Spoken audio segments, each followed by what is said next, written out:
What's your relationship with God like? And what does God mean to you even? What is God?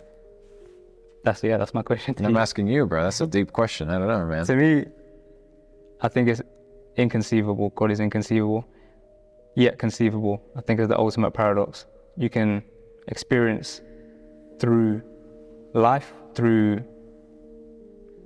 your own unique path, and it's a feeling. I don't think it can be necessarily communicated to someone. If you take a very devout, let's say Christian or Muslim, and an atheist, the way they try and communicate that message of God to the atheist, it just won't resonate with them until they have the experience of feeling themselves. So what's your question? What's God to you, and what's your relationship with a creator? I mean, you know, when you ask for wisdom, why do you ask for wisdom? You ask for wisdom to find truth. I mean, at the end of the day, we're all looking for truth. We're all looking for answers. What is true? What is not true? So I would say the pursuit of truth is what's driving me now to find who God is. So still hunting. I think it's a lifelong hunt. Yes. So once you see past the illusion, you know, in Hinduism they call it Maya, and it's the cosmic illusion, right? And you see past the veil, behind the veil, your spirit wants something else. You no longer really care about the material world or anything it has to offer. Do you think that's a dangerous game? What game? The pursuit of truth. I mean, you still have to play the game. You know what I mean? Like, if you're still bound to you still have bills. Yeah, exactly. Like, yeah.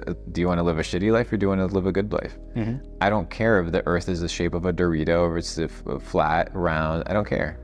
I got things that I still have to do in the real world. You know, a lot of people that go down these metaphysical kind of trails, they lose themselves mm-hmm. to the simplicity of life. Mm-hmm. You know, like the most beautiful things in life are to be enjoyed by experiences. You know, all these people do 50, 100 years of meditation to come down to the conclusion of being present. Like, and not holding on to shit. Yeah. Like, okay, just don't hold on to shit and be grateful for being in the present moment. You know, so once again,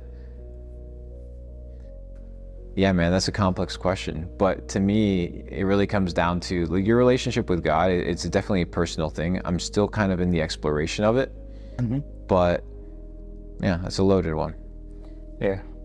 Have you read by any chance Untethered Soul? No. It's by Michael Singer. And one of the questions he asks in there is, who are you? So if I was to ask you, who are you? How would you answer that? I don't know. I spawned here, you know, consciousness. I'm playing this video game. It looks like fucking Call of Duty. It looks real. Yeah. You know, I took a mushroom trip once and I kind of like disconnected from my body and I'm like, whoa, this thing's weird. What was that like? Weird. Have you done mushrooms? No. You should. Not opposed. There you go. Okay, why not? Anyways, so, you know, you spawn here, you're trying to figure shit out, you're trying to figure life out. People are 30, 40, 50 years old and they're pressured by society into acting like they know how life is and what life is about and that they have things figured out. And the reality is we're all children, we're all still trying to figure it out. And if you have a student's mind, truth, you know, there's a verse in the Bible that says, you shall know the truth and the truth shall set you free. Mm-hmm. Another verse says, seek and you shall find, knock and it shall be answered unto you. So once you pursue something, that thing that you're pursuing also attracts itself to you. It's the law of magnetism. Whatever you are, you attract. So, you know, when you're praying and you're grateful, that's the elevated thought that you're bringing into creation, into existence. The idea of creation, right? The idea of creating things is the materialization of these thoughts. You ask God to give you patience, right? But then he gives you a challenging situation for you to show patience, mm-hmm. and you complain that, you know, like it's a hard time in life. Well, you ask God to teach you something. It's supposed to be difficult. It's supposed to be challenging. The divine is a complexity thing, bro. But mm-hmm. at the end of the day, it can be simplified to actions, the very basic things of life. You know, people start arguing about all this metaphysical stuff, but the simple things in life always trump all, at least in my opinion.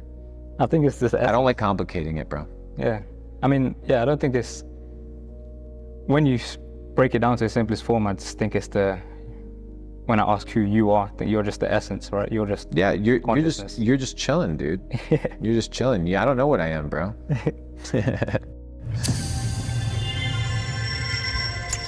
The Matrix, right? You talk about the Matrix, talk about the elites and whatnot. Have you heard of Plato's cave? Allegory of the cave. All right. So I wanted to ask, what do you think the utility in conspiracy theories are? Do you think there's a point where you reach and after a while it's useless? I mean, it depends on what you use it for. You know, at the end of the day, most conspiracy theories happen to be true, which is kind of crazy. But at the end of the day, you need to ask yourself, you know, what do you learn from 9/11? Okay, that it was an inside job. Okay, cool. What does that tell you? That there's going to be more of them. What does that tell me? That I need to get rich and get out so that I'm not bound to the system. Whatever vertical you take me down, the first solution, the first thing is self-develop, have a good spiritual relationship with God, and then make some money. Yeah. All the problems can be boiled down to a couple simple solutions. So it doesn't matter what conspiracy, left, right, center, tsunamis, end of the world, zombies, werewolves, well, you can name it. It boils down to those simple things. How well developed are you? How spiritually and mentally strong you are? And do you have money to be able to output any bad situation? Yeah. Yeah. And I think about the input, bro. I think about what I can control, what I can do. yeah, that was So many people are stuck on their phone thinking about fucking aliens and conspiracies all day long. I'm like, bro, just go for a walk. Yeah. Go do some push-ups. Honestly, a walk solves 95% of problems, I think. Go do some push-ups, motherfucker. Like, take your girl out to dinner. Like, chilling, bro. Relax. And did I cuss in the church? I'm sorry. You're good. You're good. In business, one thing I find interesting is how people, not even in business, just in life in general, is how people seek counsel, how they pick the friends and people around them. Do you have a go-to system aside from intuition that helps you filter people around you? Of course. In the multitude of counsel, there's wisdom. So you just have to know who you're asking advice from and for what reason. You know, I can ask somebody in my friendship group about business advice, and that maybe I can't ask them about relationship advice. But maybe somebody I can ask about relationship advice and not about travel advice or about watches, or different friends for different people and different information from different people. So what I've come to really once understand is, once I seek for wisdom, okay, who am I seeking it from? And what is their intention when they talk to me? Mm-hmm. Are they trying to persuade me? Are they trying to seduce me? Are they trying to lie to me? Or even if they have their best interest in mind, are they even qualified to give me their wisdom and their advice? Are they even intelligent? A lot of people talk. Most people don't have the credentials to back up their thoughts.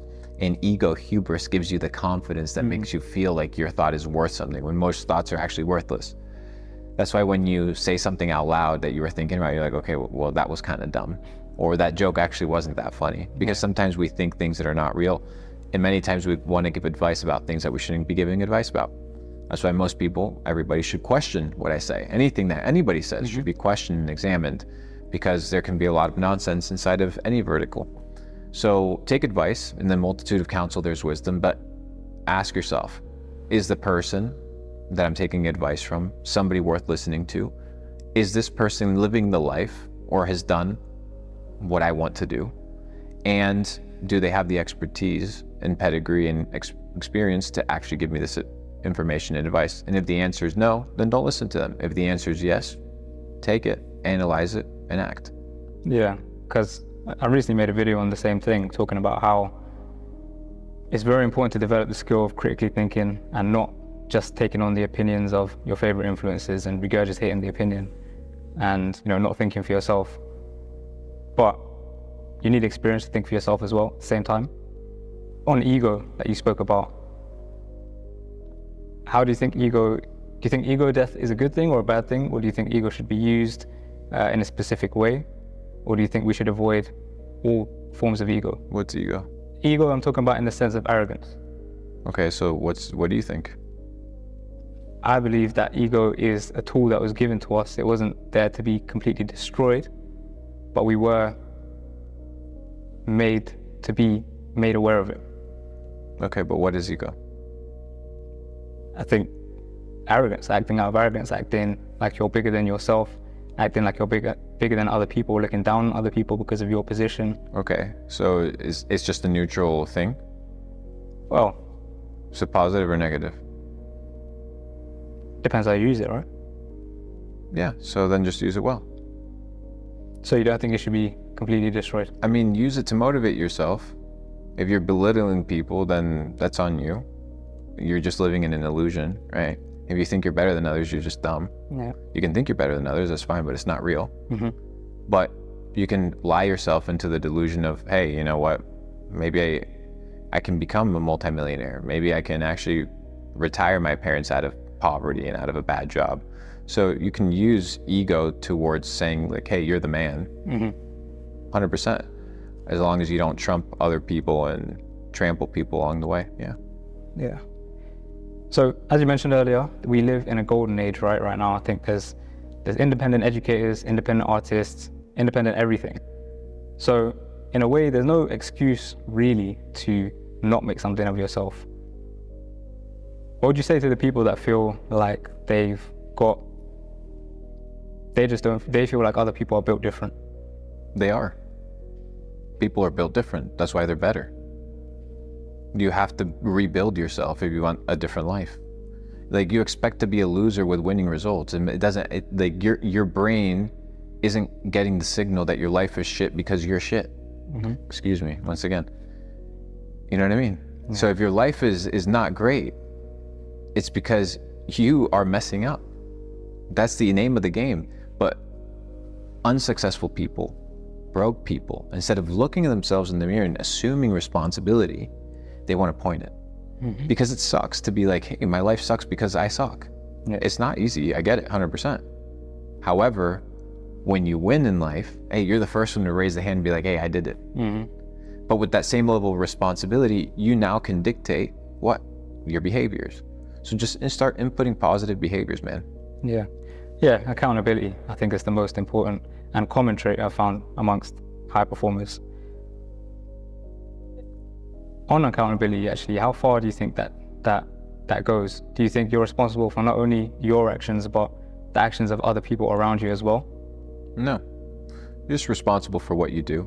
You're responsible for how you act and how you react to situations that come your way. You'd be surprised how much a good attitude controls a situation, how much control you have of a room and an environment based off of your behavior and your tendency. Somebody always sets the tempo, right? So are you responsible for how other people operate? No, not at all. But can you inspire people to operate a specific way? Absolutely. We spoke earlier about positioning, right? There's one clip I saw that I really like the example that you gave about banks, right? And where the word bank comes from and where currency comes from, and positioning yourself correctly with the correct network.